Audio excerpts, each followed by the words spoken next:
Welcome to Bite at a Time Books, where we read you your favorite classics one bite at a time. My name is Bree Carlile, and I love to read, and wanted to share my passion with listeners like you. Be sure to follow the show on your favorite podcast platforms so you get all the new episodes. Or you can follow the show on YouTube, where we have playlists for all the stories.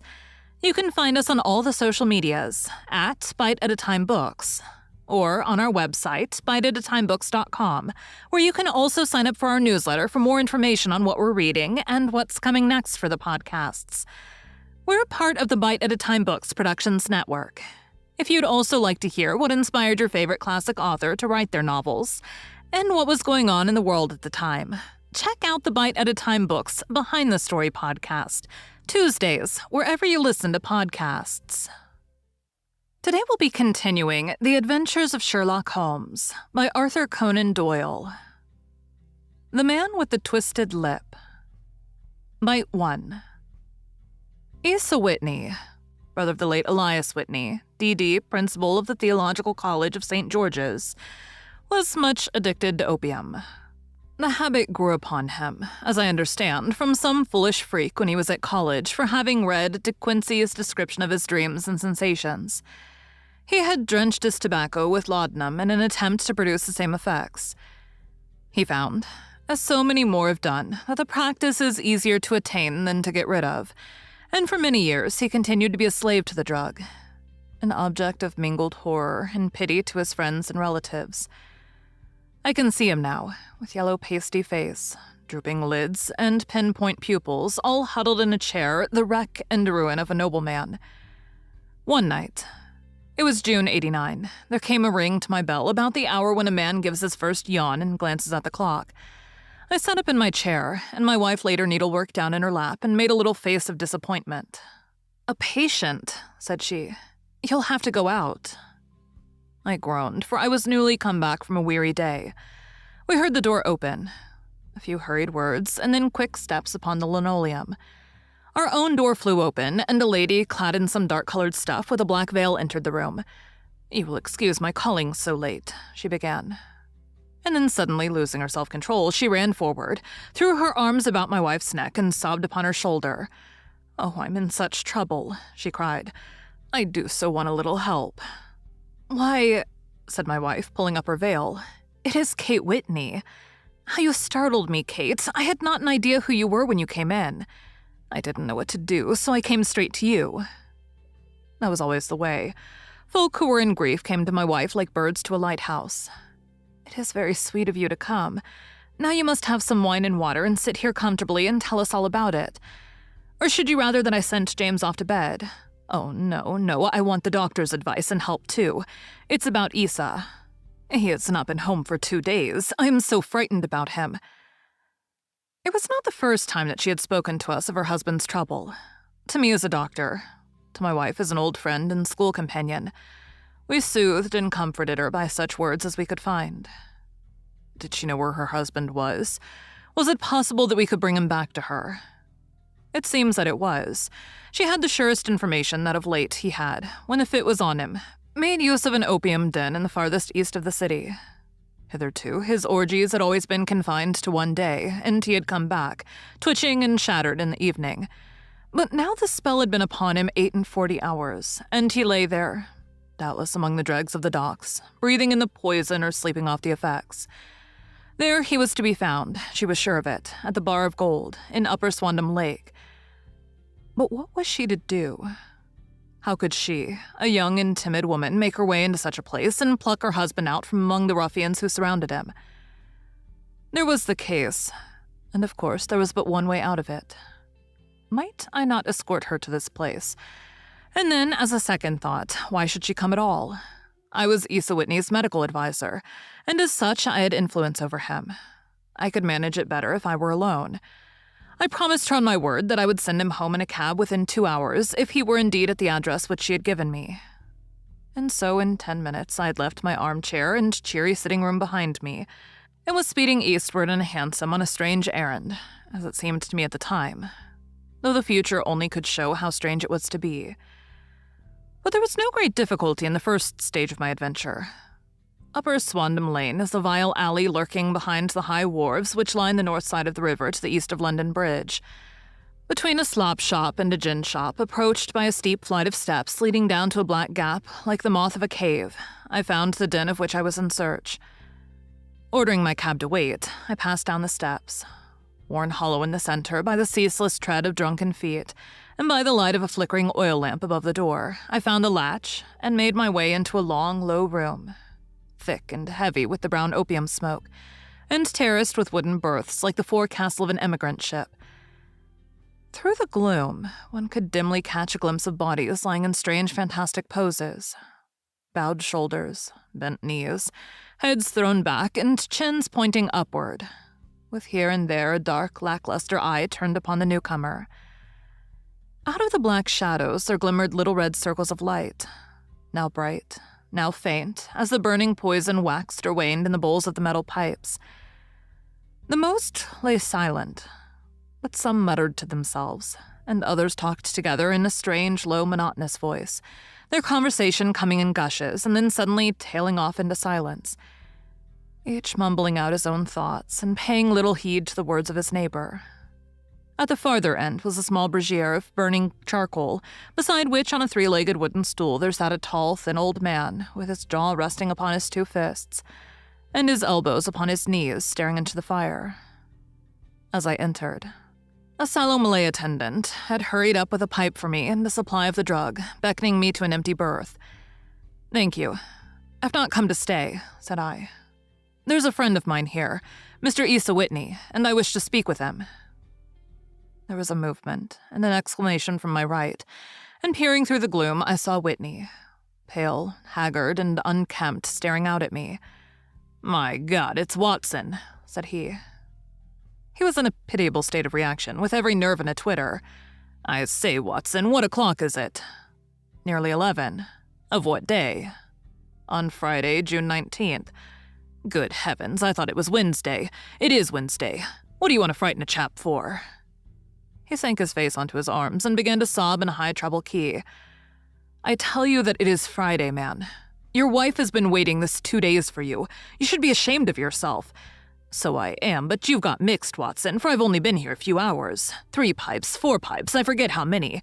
But I'll go home with you. I wouldn't frighten Kate. Poor little Kate. Give me your hand. Have you a cab?" "Yes, I have one waiting." "Then I shall go in it, but I must owe something. Find what I owe, Watson. I'm all off color. I can do nothing for myself." I walked down the narrow passage between the double row of sleepers, holding my breath to keep out the vile, stupefying fumes of the drug, and looking about for the manager. As I passed the tall man who sat by the brazier, I felt a sudden pluck at my skirt, and a low voice whispered, "Walk past me and then look back at me." The words fell quite distinctly upon my ear. I glanced down. They could only have come from the old man at my side, and yet he sat now as absorbed as ever, very thin, very wrinkled, bent with age, an opium pipe dangling down from between his knees as though it had dropped in sheer lassitude from his fingers. I took 2 steps forward and looked back. It took all my self-control to prevent me from breaking out into a cry of astonishment. He had turned his back so that none could see him but I. His form had filled out. His wrinkles were gone. The dull eyes had regained their fire. And there, sitting by the fire and grinning at my surprise, was none other than Sherlock Holmes. He made a slight motion for me to approach him, and instantly, as he turned his face half round to the company once more, subsided into a doddering, loose-lipped senility. "Holmes," I whispered, "what on earth are you doing in this den?" "As low as you can," he answered. "I have excellent ears. If you would have the great kindness to get rid of that sottish friend of yours, I should be exceedingly glad to have a little talk with you." "I have a cab outside." "Then pray send him home in it. You may safely trust him, for he appears to be too limp to get into any mischief. I should recommend you also to send a note by the cabman to your wife to say that you have thrown in your lot with me. If you will wait outside, I shall be with you in 5 minutes." It was difficult to refuse any of Sherlock Holmes's requests, for they were always so exceedingly definite and put forward with such a quiet air of mastery.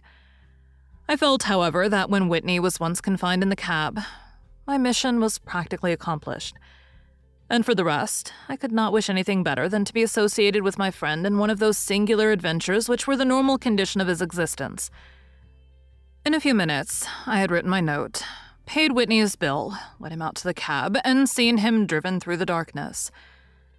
In a very short time, a decrepit figure had emerged from the opium den, and I was walking down the street with Sherlock Holmes. For 2 streets, he shuffled along with a bent back and an uncertain foot. Then, glancing quickly round, he straightened himself out and burst into a hearty fit of laughter. "I suppose, Watson," said he, "that you imagine that I've added opium smoking to cocaine injections, and all the other little weaknesses on which you have favored me with your medical views. I was certainly surprised to find you there, but not more so than I to find you. I came to find a friend, and I to find an enemy." "An enemy?" "Yes, one of my natural enemies, or shall I say, my natural prey. Briefly, Watson, I'm in the midst of a very remarkable inquiry, and I've hoped to find a clue in the incoherent ramblings of these thoughts, as I have done before now. Had I been recognized in that den, my life would not have been worth an hour's purchase, for I have used it before now for my own purposes, and the rascally Lathgar who runs it has sworn to have vengeance upon me. There's a trapdoor at the back of that building, near the corner of Paul's Wharf, which could tell some strange tales of what has passed through it upon the moonless nights." "What? You do not mean bodies?" "Aye, bodies, Watson. We should be rich men if we had £1,000 for every poor devil who's been done to death in that den. It is the vilest murder trap on the whole riverside, and I fear that Neville St. Clair has entered it never to leave it more. But our trap should be here." He put his 2 forefingers between his teeth and whistled shrilly, a signal which was answered by a similar whistle from the distance, followed shortly by the rattle of wheels and the clink of horses' hooves. "Now, Watson," said Holmes, as a tall dog-cart dashed up through the gloom, throwing out 2 golden tunnels of yellow light from its side lanterns. "You'll come with me, won't you?" "If I can be of use." "Oh, a trusty comrade is always of use, and a chronicler still more. My room at the Cedars is a double-bedded one." "The Cedars?" "Yes, that is Mr. St. Clair's house. I'm staying there while I conduct the inquiry." "Where is it, then?" "Near Lee in Kent. We have a 7-mile drive before us."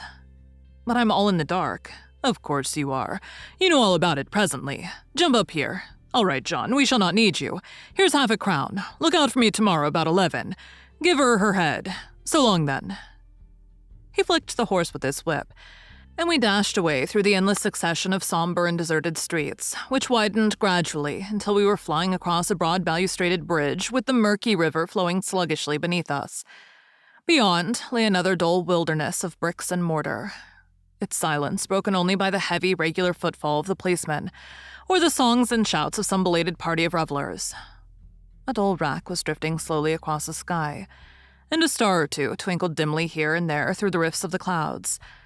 Holmes drove in silence, with his head sunk upon his breast, and the air of a man who was lost in thought while I sat beside him, curious to learn what this new quest might be which seemed to tax his powers so sorely, and yet afraid to break in upon the current of his thoughts.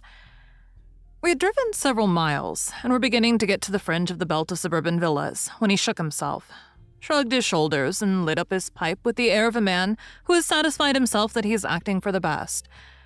"You have a grand gift of silence, Watson," said he. "It makes you quite invaluable as a companion. 'Pon my word, it is a great thing for me to have someone to talk to, for my own thoughts are not over-pleasant. I was wondering what I should say to this dear little woman tonight when she meets me at the door." "You forget that I know nothing about it." "I shall just have time to tell you the facts of the case before we get to Lee. It seems absurdly simple, and yet somehow I can get nothing to go upon.